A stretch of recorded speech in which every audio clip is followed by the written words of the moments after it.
पाक भारत जंग में cease fire और IMF से कर्जे की किस्त की मंजूरी के बाद सरमायाकारों का जज्बा इंतहाई पॉजिटिव है। पीर के रोज़ हमने देखा, आज पहला रोज़ था, मार्केट खुलते ही इन्वेस्टर्स का एतमाद हमें बहाल नजर आया और 100 इंडेक्स पाकिस्तान स्टॉक एक्सचेंज में तकरीबन 10,000 पॉइंट्स का इजाफा हमने रिकॉर्ड होते देखा। इस गैर मामूली इजाफे के बाद 100 इंडेक्स 1,17,100 पॉइंट्स की सतह पर पहुंचा है।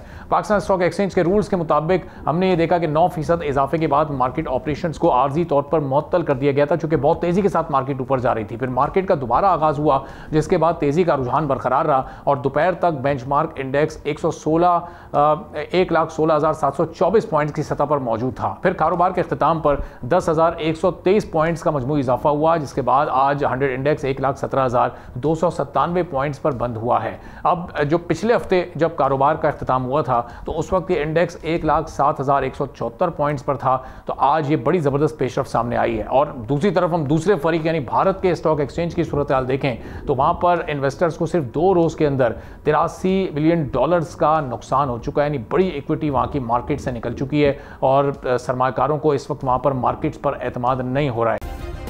सब्सक्राइब करें और बेल दबाएं ताकि कोई खबर रह न जाए।